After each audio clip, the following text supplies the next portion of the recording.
जय श्री कृष्णा, जय श्री राधे। मोक्षदा एकादशी की उत्तम व्रत कथा का श्रवण कर भाव विभोर होकर अर्जुन बोले, हे भगवान, मोक्षदा एकादशी की व्रत कथा सुनकर मैं धन्य हो गया। हे दीन बंधु, अब कृपा करके पौष मास के कृष्ण पक्ष की एकादशी के विषय में बताएं। उस एकादशी का क्या नाम है, उस दिन किस देवता की पूजा होती है और उसके व्रत की विधि क्या है। कृपा कर यह सब आप मुझे विस्तार पूर्वक बताएं।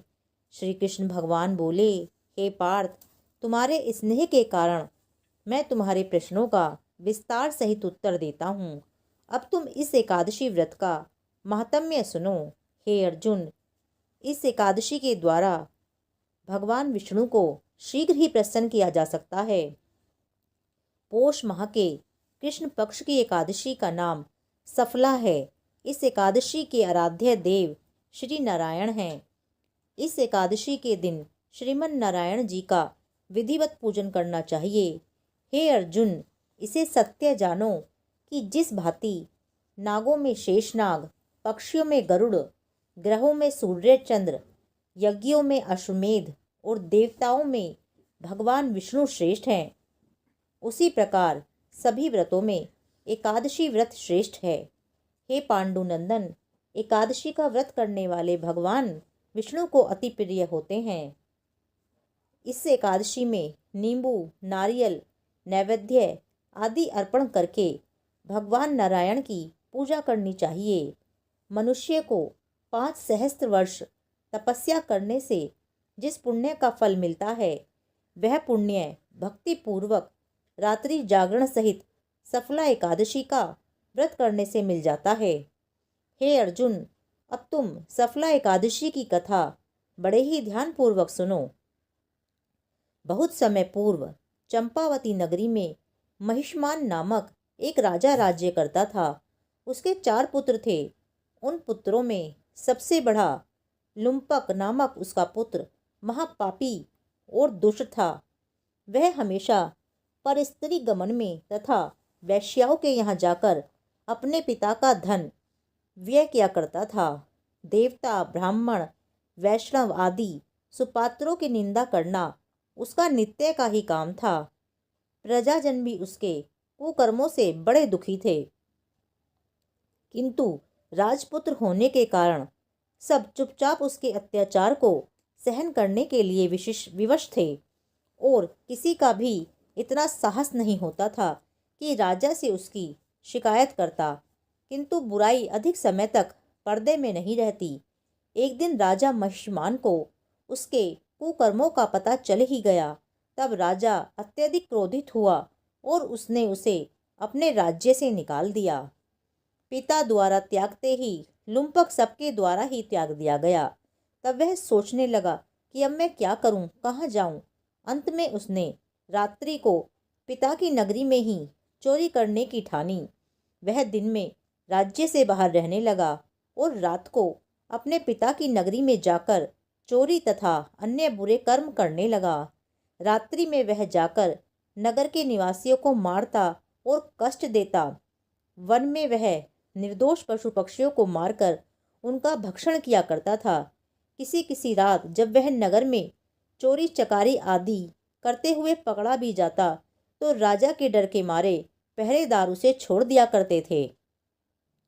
कहते हैं कि कभी कभी अनजाने में भी प्राणी ईश्वर की कृपा का पात्र बन जाता है। ऐसा ही कुछ लुम्पक के साथ भी हुआ। जिस वन में वह रहता था वह भगवान को बड़ा ही प्रिय था। उस वन में एक बहुत पुराना पीपल का वृक्ष था तथा उस वन को सब देवताओं का क्रीड़ा स्थल मानते थे। ऐसे पीपल वन में उसी पीपल के वृक्ष के नीचे महापापी लुम्पक रहता था। कुछ दिनों बाद पौष माह के कृष्ण पक्ष की दशमी के दिन वस्त्रहीन होने के कारण लुम्पक शीत के मारे मूर्छित हो गया। शीत के कारण वह रात्रि को सो न सका और उसके हाथ पैर अकड़ गए। उस दिन वह रात्रि बड़ी कठिनता से बीती, परंतु सूर्य नारायण के उदय होने पर भी उसकी मूर्छा न गई। वह ज्यों का त्यों ही पड़ा रहा। सफला एकादशी के मध्याह्न तक वह दुराचारी मूर्छित ही पड़ा रहा। जब सूर्य के तपने से उसे कुछ गर्मी मिली, तब मध्याह्न में कहीं उसे होश आया और अपने स्थान से उठकर गिरते पड़ते वन में भोजन की खोज में चल पड़ा।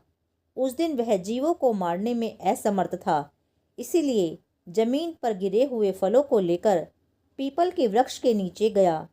तब तक सूर्य भगवान अस्ताचल को प्रस्थान कर गए। भूखे होने के बाद भी वह उन फलों को खा न सका, क्योंकि कहाँ तो वह नित्य जीवों को मारकर उनका मांस खाता था और कहाँ उसे फल खाना बिल्कुल भी रुचिकर नहीं लगा। अतः उसने उन फलों को पीपल की जड़ के पास रख दिया और दुखी होकर बोला, हे भगवान, यह फल आपको ही अर्पण हैं, इन फलों से आप ही तृप्त हों। ऐसा कहकर वह रोने लगा और रात्रि में उसे नींद नहीं आई।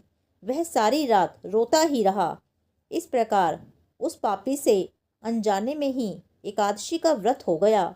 उस महापापी के इस व्रत तथा रात्रि जागरण से भगवान अत्यंत प्रसन्न हुए और उसके समस्त पाप नष्ट हो गए। प्रातः काल होते ही एक दिव्य रथ अनेक सुंदर वस्तुओं से सजा हुआ आया और उसके सामने खड़ा हो गया। उसी समय आकाशवाणी हुई कि हे राजपुत्र, भगवान नारायण के प्रभाव से तेरे समस्त पाप नष्ट हो गए हैं। अब तू अपने पिता के पास जाकर राज्य प्राप्त कर। लुम्पक ने जब ऐसी आकाशवाणी सुनी तो वह अत्यंत प्रसन्न हुआ और बोला, हे भगवान, आपकी जय हो। ऐसा कहता हुआ सुंदर वस्त्रों को धारण करने लगा और अपने पिता के पास गया। उसने अपने पिता को संपूर्ण कथा सुनाई तो पिता ने उसको अपना राज्य सौंपकर वन का रास्ता लिया। अब लुम्पक शास्त्र के अनुसार राज्य करने लगा। उसकी स्त्री पुत्र आदि भी श्री नारायण के परम भक्त बन गए। वृद्धावस्था आने पर वह अपने पुत्र को गद्दी देकर भगवान का भजन करने के लिए वन में चला गया और अंत में परम पद को प्राप्त हुआ। हे अर्जुन, जो मनुष्य श्रद्धा व भक्ति पूर्वक इस सफला एकादशी का व्रत करते हैं, उनके सभी पाप नष्ट हो जाते हैं और अंत में मुक्ति मिलती है। हे अर्जुन, उन मनुष्य को पूंछ और सींगों से रहित पशु जान, जो इस सफला एकादशी व्रत के महत्व को नहीं समझते।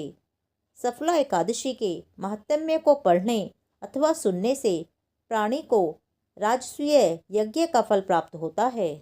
जय श्री कृष्णा, जय श्री राधे।